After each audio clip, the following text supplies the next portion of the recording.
Awesome. Okay, so we're recording. Welcome. This is the HR Analyst Briefing 101, what you need to know and why. The reason Ben and I wanted to put something like this on is that we have been doing a lot of briefings virtually and hopefully in person here soon.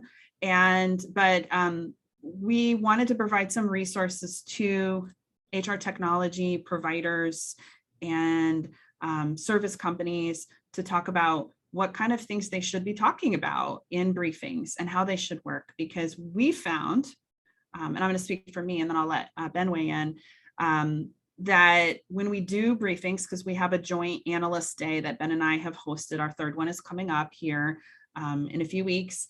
And a lot of companies that we've invited to the briefings weren't really sure what to expect. So that's kind of the reasoning behind the why behind what we're doing this today. I'll just add to that, like we were talking about a minute ago, we're looking at our fall travel schedule and what other events and things are coming up. And at those events, whether it's intentional or not, I end up doing some briefings, right? Sometimes it's planned and prepped and we are intentional about that. And sometimes it's I'm walking through an expo and see somebody really interesting. I want to go and spend some time with them and understand what they're doing. And so, right, we won't cover all those things today, but for some of those like formal, we want you here. You're inviting someone to come and hear what you're about. The goal hopefully is to make it more productive for that time you're spending, because that's drawing you away from things you could be doing, and you have lots of other important things that need your time. So we're going to spend time investing into that. We're going to do our very best to make sure that it's a productive use of that time and you walk away feeling like you got something out of it. You got better insight. You have better awareness of what's happening and all those kind of things. So I'm looking forward to this. I have found both Ben and I have been in HRTech or HR for a really long time. We started out as practitioners and have transitioned and grew within our career, is that a lot of outsiders who maybe are HR adjacent or are a tech startup or a company, a marketer who comes in from outside, are completely unaware of the analyst influencer community and how it works. So we wanted to kind of give you some information about what to expect. So it's interactive too. So if you have a question, please just let me know. Yeah, HR adjacent. I like the careers site. I feel like the careers industry is HR adjacent. Or fintech almost too. Here's a little bit about us. I mentioned that I have been in the HR space as Ben for a really long time. Ben and I have both been longtime Twitter users, bloggers, and now entrepreneurs. My work has been focused primarily in high volume businesses, in big box retailers, call centers, logistics, and that sort of thing. When I was working in HR, it is it's a space that changes all the time, and it's also an opportunity for you to be able to grow very quickly. So I started a blog really to fill open positions at my company. It was a career blog. It was called Blogging for Jobs.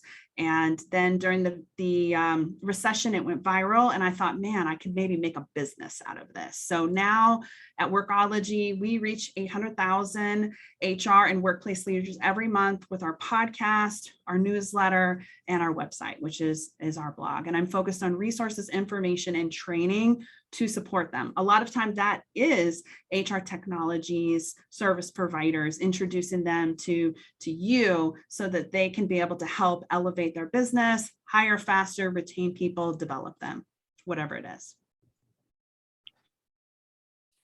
I have a hard time following you because you're so like, you have that well-oiled machine, like elevator speeds down. So hey everyone, I'm Ben. I've worked in HR as Jessica pointed out, and the only thing I like better than working in the space is being able to share advice and strategies and innovation and uncovering what's happening on the tech side for all of my friends and colleagues and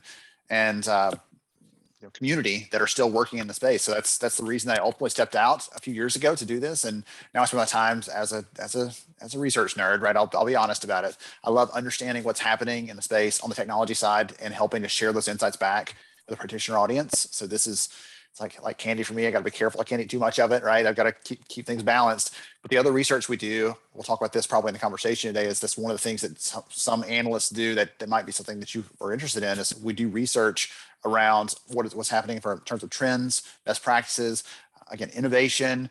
We've done a lot more research this year. Last year, the world was kind of changing and no one really cared what you were doing a month ago, because this month it's a different world.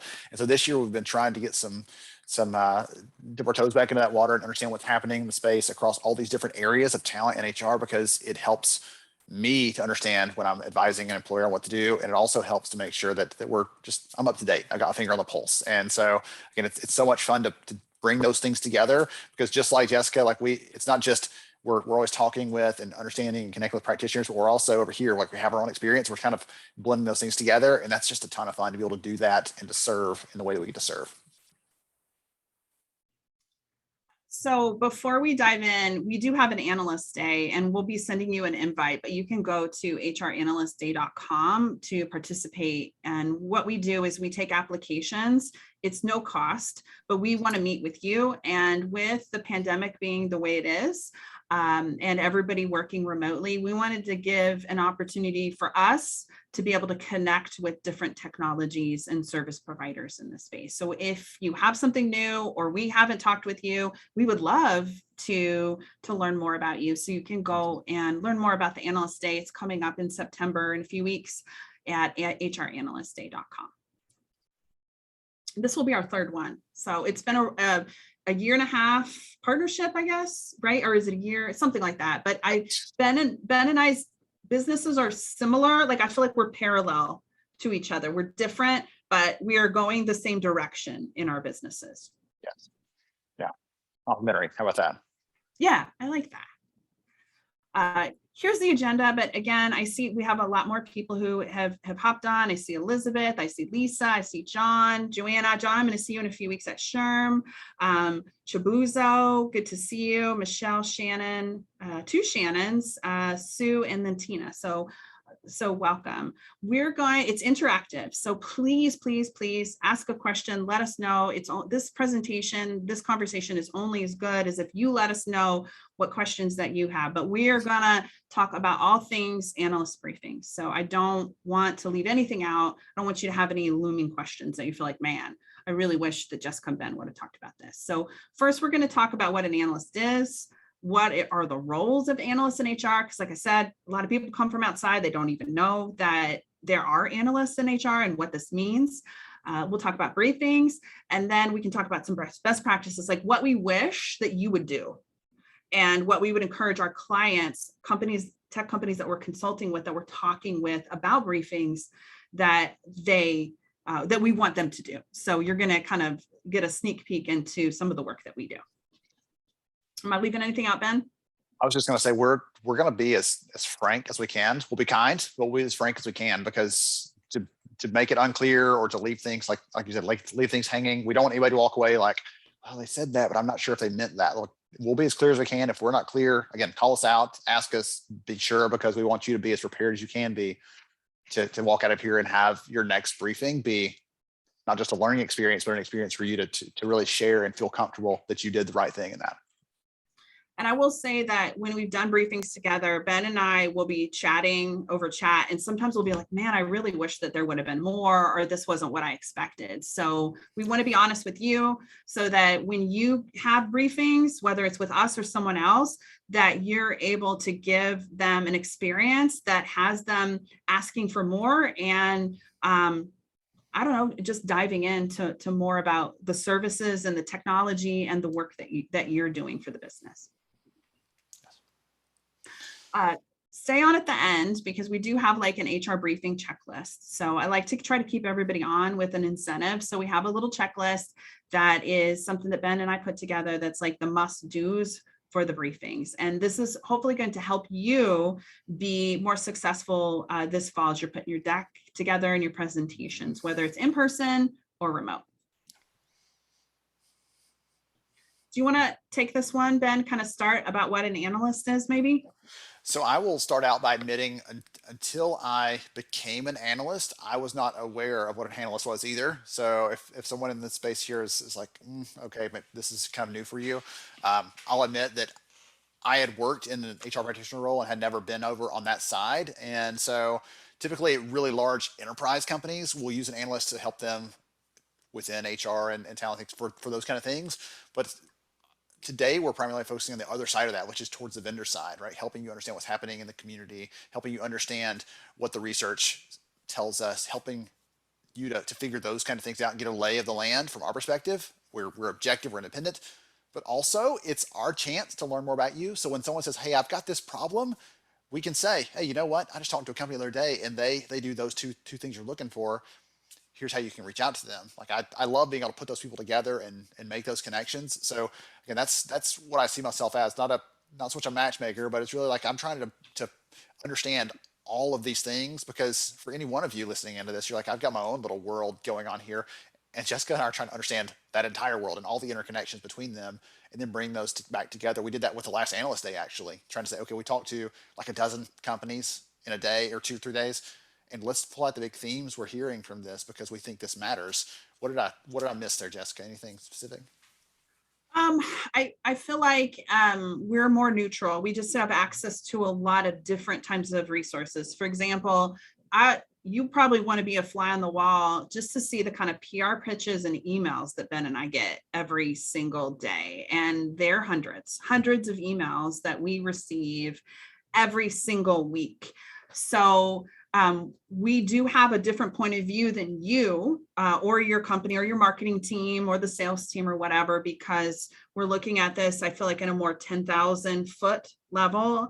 But then we also have our practitioner experience and point of view. So I think it's important to point out that not everyone who's an analyst in our space has HR practitioner experience. I personally, and I won't speak for Ben, but I think he agrees with me, it is the secret sauce. So if you're working with an analyst that understands what HR, whoever your seller, whoever you're buying, who want to buy your service or technology, it is incredibly important. So they need to have access to practitioners to be able to understand not just what used to happen 10 years ago, but what's going on now, especially with the pandemic. Things are changing and we all thought we were going back to the workplace, but now for many, that is delayed. So that changes how we buy tech, look at employee engagement, onboarding, all these different things.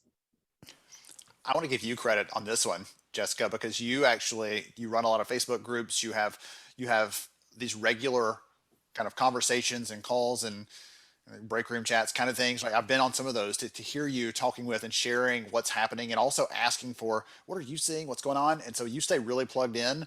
I've actually taken a more intentional effort to do that this year. And we have a research advisory board of employers. They're kind of speaking into the direction of the research. And I'll admit, like that's for some parts of that's kind of uncomfortable because in the past it was, I get to choose what I'm most interested in and I get to just go in that direction. But now we're making sure we take those inputs and take those signals from them to make sure that the things that we're researching, the things we're generating, the way we're sharing this back out is consistent with what they're expecting, what that would help them, right, from the practitioner side. So I'm with you on that. I want to just give you a kudos because it's really easy in the work that we do to be siloed off and segmented because everybody asks you for your perspective, and so it's easy to feel like my perspective is all that matters, and that's not true. And you've been very careful about not allowing that to be the case, and now I'm trying to follow my Jessica, my inner Jessica, and do the same thing. So I would encourage those out there, make sure you understand the people you're talking to, if they're connected in and they're listening, or if it's, well, I did this 20 years ago and now I'll just tell you, what I did 20 years ago, because that's not relevant. We know what stuff last year is still not relevant in what's happening right now. And I think, thank you for that. And I want to take this a step further. Many of you, especially if you're in the startup space or early funded companies, like you're going to have advisors, you're going to have investors, you're going to bring some people on that maybe was the SVP at Coca-Cola and they left 7 years ago. Like the world has completely changed. So it's really important to find an analyst or a group of advisors, whoever it is, that have access to what's happening in the now, because if you're talking to, and they might be your angel, and that's cool, but you really need to be intentional about talking to your buyers and going outside of your bubble, especially if you're VC funded in San Francisco Bay. I want you to go beyond tech. I want you to go to Omaha and talk to Sue, who's the HR director in manufacturing, and really understand what her life is like if you're wanting to go after that segment. So many companies don't do that. They don't take the time, or they just want to sell. They want to get married, but they don't want to get to know, like, date a little bit, like, play the field, get some information to decide why you're a catch for Sue in manufacturing in Omaha. This is just another picture that I wanted to make sure that we included, like, our role. So we're not really a practitioner. Like, will I do some consulting in the space? Absolutely. I think it's good for me personally, but that might not be Ben's approach. But I also am taking a lot of time to understand your tech. Ben and I feel like are really intentional. Ben has a book about artificial technology. He is one of the leading HR technology, not just an analyst, but in the space that I feel like has a real great handle on AI, the good and the bad, and how it can be used and applied for us in the HR industry. So it's important for you to do your research if you're looking at working with someone. Just some context for analysts. This is Ben kind of already summed this part up, but I think sometimes it's really good to look at. I want to make sure that if you guys have questions that you ask, like, Ben and I can talk about this all day and we're happy to, but if you have a specific question about analysts and how this works, let us know. This is my favorite part of the whole topic. So I would consider myself more of an influencer than an analyst. I do briefings. I want to understand what you're doing, but I'm not a data nerd in the same way that Ben is. I want to hire Ben to do my research, right? Like, and I just want Ben to serve me up what he sees. I want to be involved, but I don't want to be crunching all the numbers. So there are two different kinds of people, and I do feel like there's a huge overlap in influencer versus analyst oftentimes, but then the assumption is that I make a living the same way that Ben makes a living. And that isn't always the case. So not every analyst is an influencer, not every influencer is an analyst. One of the things that I'll say is I've been very careful to, my preference is analyst, right? I've been called an influencer and I probably will be in the future. And I was in the past. And even when I worked in HR, I still wore that hat because I wrote and I spoke in the space, although I had a daily HR job. And one of the things that I feel sets me apart as an analyst is, again, this isn't true for everyone, but we are truly independent. We don't, I mentioned earlier, like someone calls me and says, hey, we're looking for a piece of technology that does X. There's likely to be 2 or 3 companies that we've talked to, and I'll say, here's a short list for you to talk to, but I don't say, well, here's the only one, because we get referral kickbacks or things like that, reseller agreements. We don't do those kinds of things because I don't want that to, even if it doesn't adjust how I respond, I don't want it to have the appearance of adjusting how I respond to those things. So that's part of it. As Jessica mentioned, like this, how we work, how we feed our kids, like those might be a little bit different. There might be some nuance to that, but we try to be as transparent and open about those kinds of things, because I don't ever want there to be this appearance that we're shilling for a vendor, right? Or that we're just doing this thing because someone wrote a big enough check. No, we believe.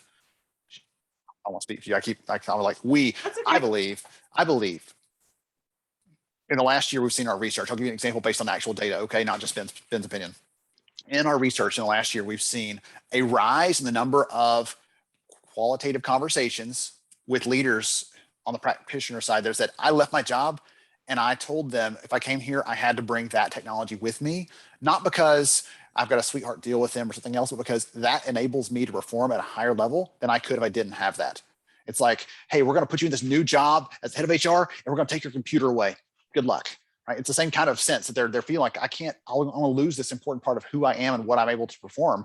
You're hiring me for this level of performance, and I can't perform at that level if I don't have these tools that have been helping me do that.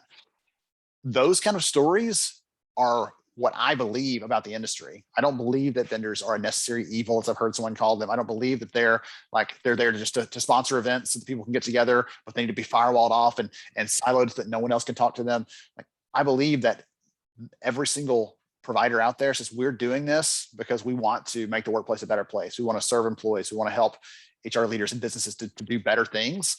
And I believe that HR leaders in their heart want the tools to help them do those things, right? Sometimes it feels like there's friction, or we can't always agree on how that works, whatever else. But at the end of the day, they're both trying to do the same kind of thing from different perspectives. And that's one of the things I hold very dear. And that's why I do the work that I do, because I'm trying to bring those two audiences together however I can, in whatever context I can, to have those discussions in a productive way. So again, that's a long thing, whether you agree or not, Jessica, but that was just, I wanted to share that perspective, because it's easy to feel like some of the people in the space, right? You mentioned earlier, Analyst Day costs you nothing, right? If we can't talk to everybody, there's a finite limit of time, but like, we want to talk to as many companies as we can. We don't charge them anything because we want to keep up to date, and we want to help, we want to advise and support and just keep tabs on things. And there are others who say, we'd love to talk to you as soon as you write a check. We'd love to sign this agreement to pay us for the next 12 months. And then you can have a conversation with one of our analysts who's over here kind of locked in their little cage. So anyway, all right, I'll hop out the soapbox there. I get a little wound up about some of those kind of things. I want to be accessible and I want to be helpful.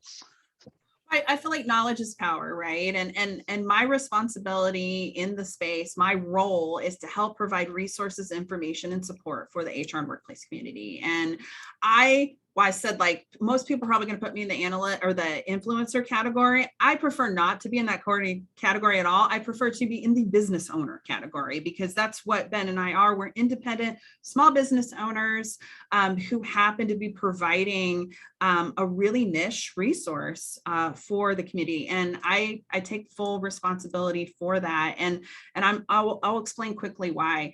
I was fired from my job because of my blog, and there was so much fear and information. And all I was doing was writing about the job search. It wasn't anything scandalous. I wasn't taking crazy pictures. It was like Jessica M. There's a million Jessica M's. But my company, which was a Fortune 100, was terrified of that. And so after I got terminated, I decided that this was my job. Like, I want to help educate my boss, other people like my boss, and people on the benefits of technology and resources. Like, we don't have to fear them. This is the future. So this is why I do what I do. And this is why we are hosting this webinar, because we care so much about the space. We want to arm you with information so that you can go into a briefing, whether it's ours or someone else's, and be able to know exactly what to do and have the lay of the land, because there's so many people that don't know. And then I talk to them at a conference over cocktails, or they send me an email or an in-mail on LinkedIn, and they wonder why no one will respond or book a call. So not every influencer is somebody who is an entrepreneur. There are many influencers who this is not their full-time job. This is Ben and I's job. This is how we make a living. And there are many influencers. The SHRM conference is coming up. I'm on the influencer list to attend. And there's probably a small percentage of them that doing what we're doing is a full-time job. The rest are practitioners, which is completely fine. But there's a difference between analyst, influencer, and I feel like somebody who's an influencer that also owns a business too. Oh, and just reminding you about our checklist at the end. So stay online. And I would love questions. I would love some questions. I mean, maybe you're just absorbing this all in. And if you are just absorbing it and it's good, can you leave a 1 in the comment and just let us know that you're like, this, I'm loving this. Like, if you're loving this, leave us a 1. If you're not loving this, leave me a 2 and let us know. So, okay. I just want some feedback is good. Thank you. Okay, good. All right. I just want to make sure we're on the right track. The only other thing I'd say is, if you've got a hard question, Jessica is glad to take that. If you've got a softball that's going to be super simple, I am more than happy to take any of those that you want to pass my way. I'll take one for the team and take the easy questions. Oh, thanks, Ben. I appreciate love you, I Jessica. appreciate. Yeah. All right, let's move into the briefing 101, and we'll kind of talk about like what we feel like briefings are. This is in person or online, but if you're doing online, obviously it's going to be over Zoom or Teams or some kind of platform like that. So Ben, do you want to start off and kind of talk about like briefing 101 for you? What's most important? Sure. So when we come together for a briefing, usually we're like, okay, I want to plan for this, I want to prepare for this. And usually everybody's got a deck, right? You've got to kind of, here's who we are, here's what we do. If it's the very first conversation we've ever had, I'd love to know kind of your story. Like, where'd you come from?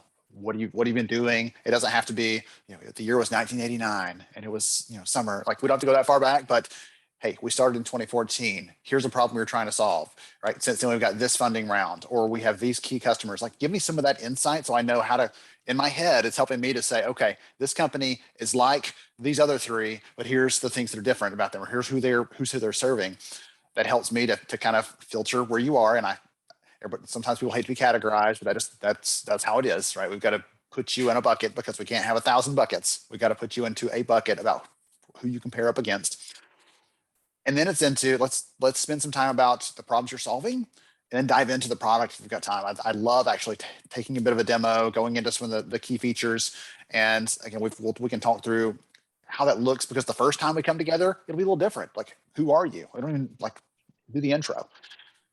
If we've met once and we're coming back together again, for us to come back again, it's usually here's what's new. Here's something different. We won these 5 new customers in the last quarter. Like, those kinds of things, again, are helpful for us to make sure, wow, that's really impressive. That's great to know. That's helpful for us to understand, so we can compare and contrast and figure out who you're serving. That's a couple things I would say there is like really diving into those kinds of things to make it meaty. I will ask you, you flip to it. I will ask you, please do not spend if we've got a 30-minute meeting, don't spend 20 minutes talking about why the space you're serving is important, because Jessica and I, we've been there. We know that some of the people you talk to may not have that full awareness, but we want to get to the good stuff. And I feel like I'll tell you, I feel like a jerk when you're like, hey, tell me to speed up. And then you dive into this thing that you've very well rehearsed.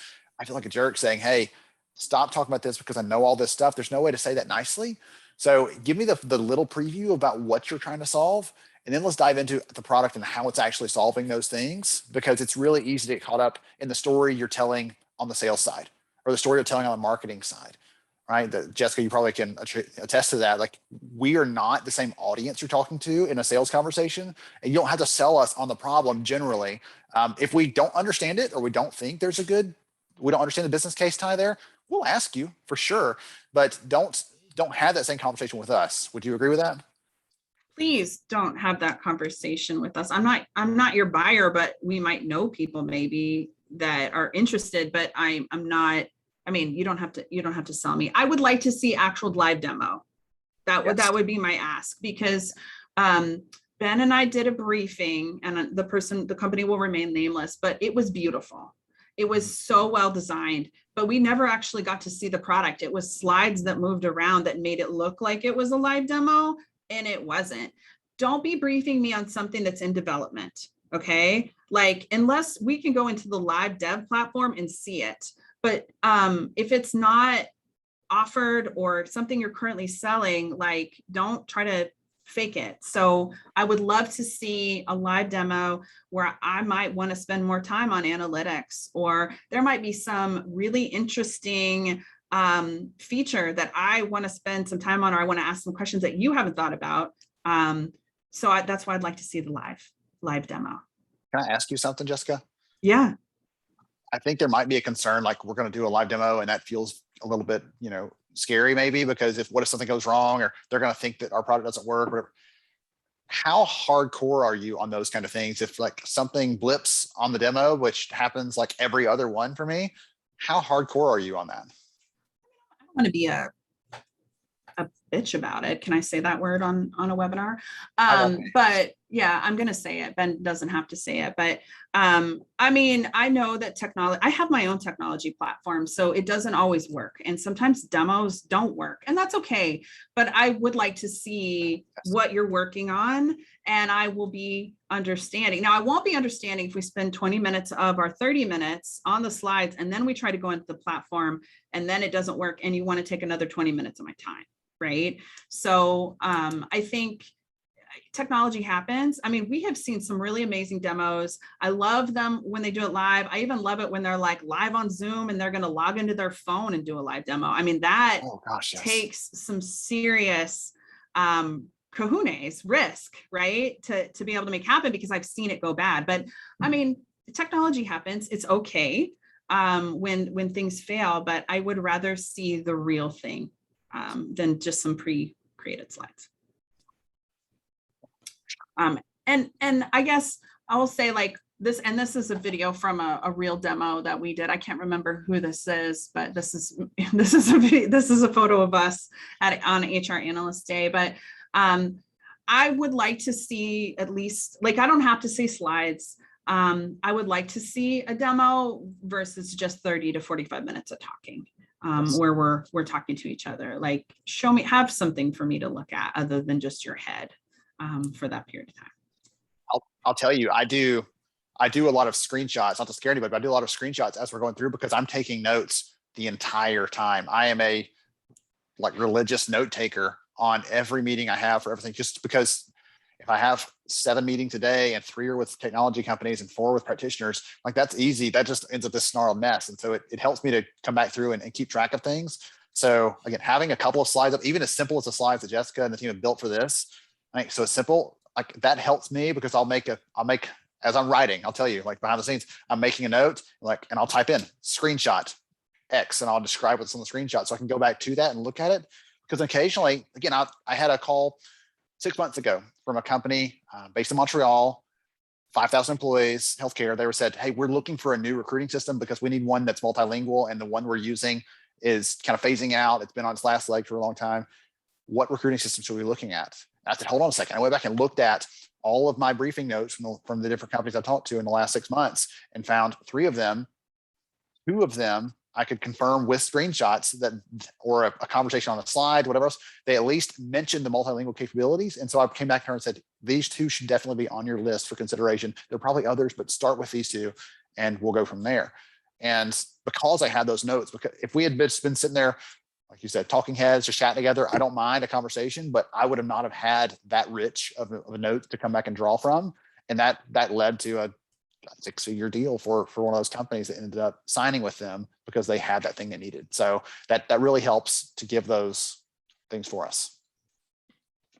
Yeah, I want to just say like 5 to 8 slides, important features. If you have a few customers, I think that's great. I personally would love a case study. That's more of what I would love to see, is a case study of how you help, even if you can't tell me the company's name.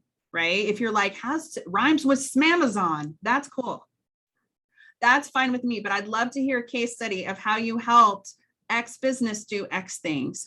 Because when we have somebody that we're talking to, or we're in conversations, somebody's going to say, I'm having this problem and I'm looking for something that does X.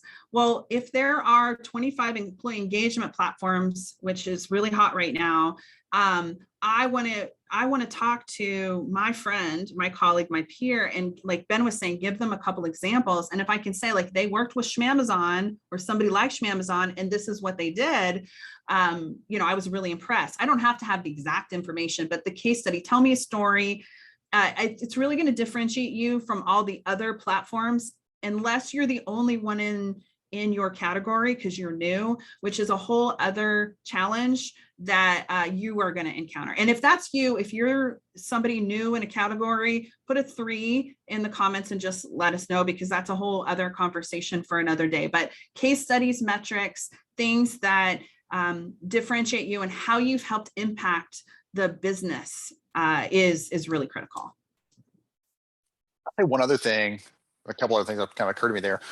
I like to ask who you think you compete with, because sometimes you're spot on, and sometimes I'm talking to someone who is an engagement platform, for instance, that does employee survey type stuff, or voice of the employee, and I'm like, who do you compete with? And they say Workday, or they say like some big system that does everything, and like sometimes I can gently correct them on that, because no one's going to the market to look for that and is comparing this specialized system against this one that does a little bit, that does kind of everything for enterprise companies.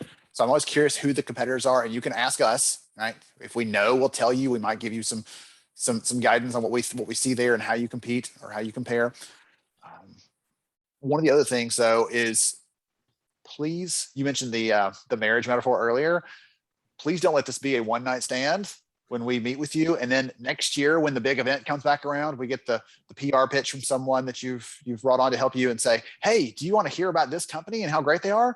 Because that feels weird. We're like, we already have a relationship with them. We would love to, I'd love for you to keep me in the loop on what you're doing. I don't need a weekly update because that's a lot to ask of you. But, and Jessica, I want to hear your preference on this. I don't mind having a quarterly, here's an email that says, here's 3 or 4 big customer wins. Please keep this to yourself. We're fine doing that. That's a requirement of our job. Here's some customer wins. Here's 2 new features in the product since the last time we saw you. If you want to add screenshots, that's great. If you don't want to, that's fine. But just saying, here's kind of just a touch base to see what's going on, because you never know what we're going to say. Like, you know what? I just talked to a company the other day that's looking for that. You can do that now? Well, heck, I'll make an intro. Like that really is helpful for me to just stay on top of those things. And I don't always respond, but I always open and I always save because I want to go back and see those things again. Do you have a preferred kind of cadence for how people follow up with you, Jessica? I do like the quarterly emails. And I will say that like one company, and they were acquired, that really did a good job in my mind, and Hyphen. I don't know if you were on their email list back in the day, but they would send me a quarterly update and I loved it. And I actually would send other people there, like, here's an example of an update because I want to see this. Because normally what happens is I haven't talked to you for a year. You think I'm going to HRTech. And so you tell your PR team to send me an email, right? Or you send me a series of press releases. I would rather rather have them spread out than a series of announcements about somebody's a new hire that you made, or this feature. So I feel like new customers are good for me. Any key features. The other thing I will say is that everybody is not your competition. It's always really interesting, like when we are talking to folks and they come in and they feel like they're competing with suite level products, right? So you're thinking like Ultimate Software and Chronos with UKG now, like they do a lot of different things. It might be a chance for you. Maybe you go up against them because you have a product that really thrives in one area that they don't offer, or could be somewhat similar, but then not everybody's your competition.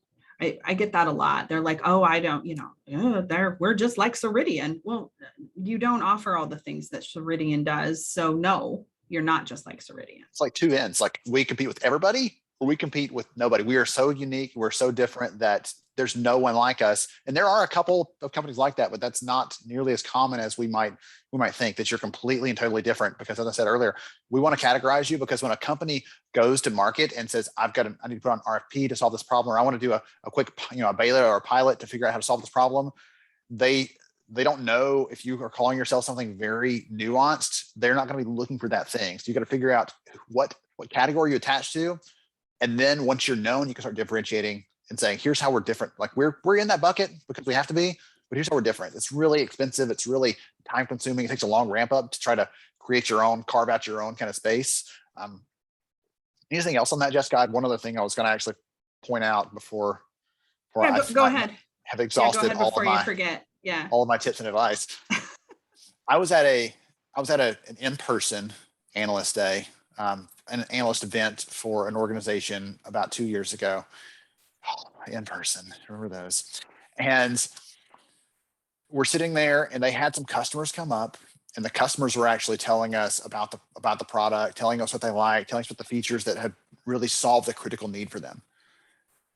And then they sit down, and some of the analysts take it upon themselves to ridicule, might be a strong word, but to kind of pick on the vendor, saying, well, your UI is dated and this thing doesn't look modern and you're never going to win a competition. And after this went on for about 10 minutes, people kind of badgering them, essentially. I just said, I'd like to, on behalf of the audience represented here, I turned around to their customers and said, number one, I apologize to you because you just said you appreciate these things, and that's not fair to you for them to be telling you you made a wrong choice. And to the provider, I said, remember who is paying you who's your customer here? The ones who are happy with your product as is and have told you they like it. Those are the ones that are cutting you a check. The rest of us are here because you asked us to be here for our opinions. And so I would encourage you to be careful. I've heard other people in the space, again, no pointing fingers, that their tactic is to immediately try to get you on the defensive, to say, I don't agree with this. I don't like what you're doing here. Or I don't think that's modern enough. Or they use that to try to hook you. And again, that's kind of a game I'm not interested in playing, just because I told you like our philosophy earlier about this is about serving, not about trying to game the system or to trick someone into thinking they need what we have to offer. If someone needs it, and there are plenty of companies that do, great, we will absolutely serve them, but we don't have to trick them into thinking like they're not good enough to have to come and have a conversation. So that one still, I get a little bit, as you can tell, a little bit heated thinking about that, because it's really easy to get in that silo, that bubble, and forget what's happening outside of it. And that's one reason that she and I, Jessica and I, spend so much time with the practitioner community, because we don't ever want to be, the stodgy old, this is all junk. We don't like any of this. This is all, I saw this 10 years ago. Like that's not exciting for anybody. The other thing I was thinking as you were chatting too is like, I would just ask that you be respectful of the analyst's time. Once we go back to in-person stuff, like don't make me walk one casino down in Vegas to your fancy hotel suite where it's going to take me 30 minutes to get there. And then lastly, I would say like, absolutely send me follow-up information, because I personally like in person, I only do carry-on because I don't want to lose my luggage, and I've been in that situation. So just make it easy for me. If you want to give me some tchotchkes, that's cool. I'm not going to say no to power cords and, selfie sticks, but I would say that just send me follow-up information, maybe an email with a copy of your deck, and maybe resources to a case study or some key points from maybe some conversations that happen. I think that was really insightful too, because sometimes, and I think the number of HRTech briefings I did in one time, and I feel like I almost died, was 26 in like 3 days. That's a lot of information for us to be able to absorb. So consider that, send us a follow-up note with some information so that we can continue thinking, considering, analyzing that information once we have an opportunity to kind of take a reset. We did have a question that came into, and I was going to say, yes, Lisa, we'll send you a copy of the slides after they're over here. So you'll get a PDF of those with information. And then if you have additional questions, feel free to reach out. I want to make sure that if you have questions, let us know. We're kind of coming into sort of the Q&A portion of the presentation. So let us know. While we have an opportunity to wait for your questions, I did just want to talk to you about myself, and Ben is going to talk about Lighthouse as well. As I mentioned, Workology reaches 800,000 HR practitioners and workplace leaders every single month. I take a lot of pride in making sure who we're talking to is the right people, meaning more decision makers, more leaders, and then to share with you openly and publicly the audience that we serve, who these people are, and then how they're engaging us. So I do have a whole host of resources that talk about who we are. And I want to make sure, because I don't want to connect you to my community and it not be the right people for you, because that doesn't serve my mission, which is to help upskill and educate and provide resources to that particular community. And let me move over to Ben here. All right. So I was thinking about that a minute ago. Like we talked about all the things in the space, but we didn't talk about what we did. And I forgot we had the slides at the end to kind of cover those things. So perfect. I mentioned earlier some of the research that we do. Again, Jessica didn't even talk about some of the ways to work with them necessarily, right? But there are lots of ways. If you want exposure to that audience, he's got a different flavor of everything. I'm speaking for you here, but like a different flavor of everything to try to connect with them in different ways. So some more innovative than others, some more traditional, but the options are there.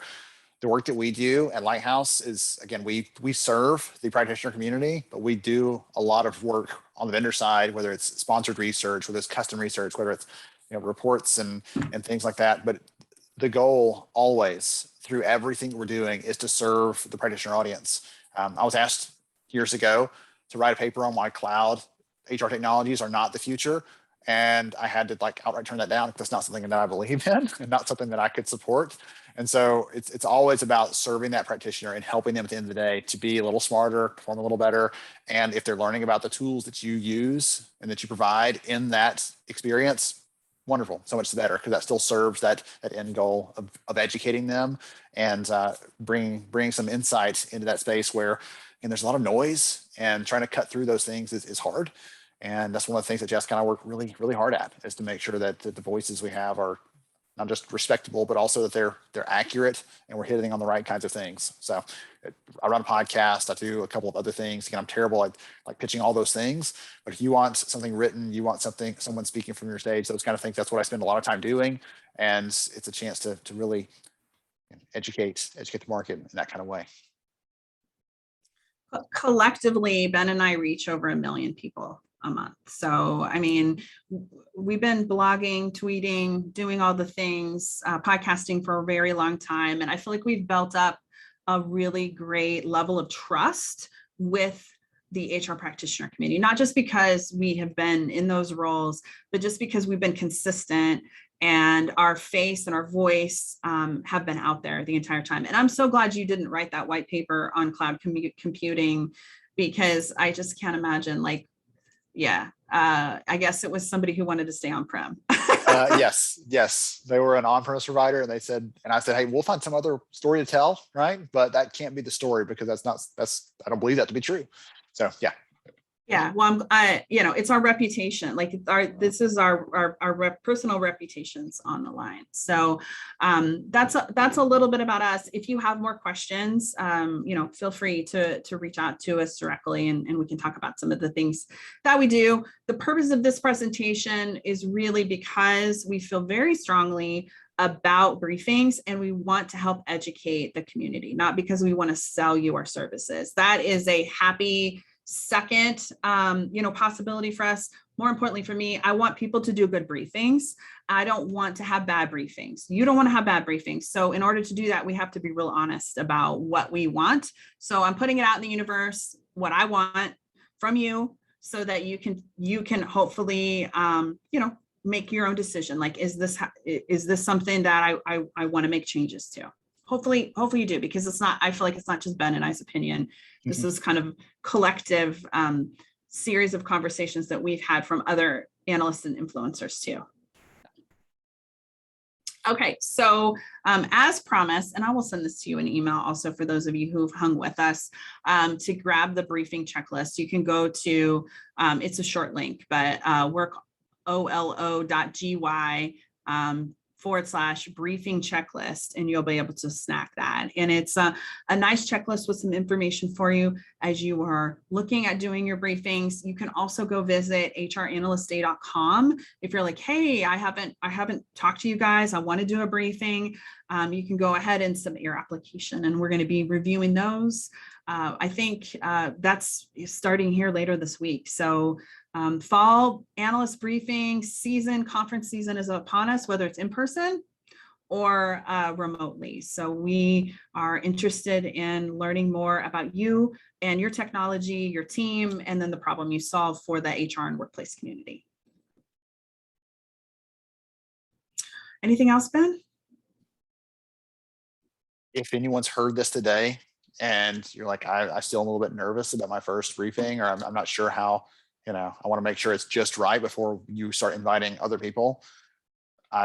We are a safe space. So you want to ask us, you want to do a run through with us, whether it's at an Analyst Day event or it's kind of a one-off thing, please feel free, open invitation to just reach out to us. And we will, again, this is part of all the work that we do. So we'll do our best to fit you into the calendar as we can.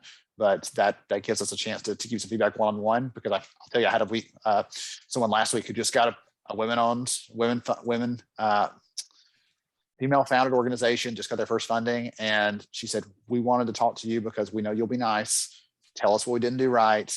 Give us some input on the things we're not thinking about, and gave them some tips based on the things we talked today on how to improve that deck. And I know Jessica does the same thing. every week, I would not doubt. So we're happy to do that for you. If you're still a little bit nervous after hearing all this stuff, we completely understand. Yeah, if there's one thing you're going to get from Ben and I is gentle honesty, not brutal. Like we're going to tell you the truth. And I think that's the difference. Like we truly want to help the space, and we're leading with kindness and trust, and to help make the industry better for everyone, not just to be able to, I mean, hey, making our house payments a good thing too, but I feel like by doing good and sending, good things out into the universe, good karma is going to follow for us. We're going to get more clients, have more research opportunities, possibly work with you, but also you're going to tell other people. You, like Jessica and Ben, they are here to help support me, even if I'm not working with them right now. And that is, I think, the key to growing your business successfully. Well said. All right. Well, that's all we have. Thank you, John. I see your comment. Yeah, thank you for joining us. Thank you to Chabuzo, Elizabeth, Lauren, Lisa, and Shannon for sticking through. You're going to get an email with us with the checklist, and then some more information about how to work with us and who we are. But hranalystday.com is the place to go to submit your application for upcoming. And then I'll also send you the link to where this will be available on demand. So if you know somebody in the space who needs this, please send them over to us. We want to help educate and elevate not just HR practitioners, but the entire space. And there's so many people out there that don't know what they don't know. So please share and connect us with them. And together we can help really make the HR technology and practitioner space even better than it already is. All right. Thank you, bye, everybody. Appreciate it.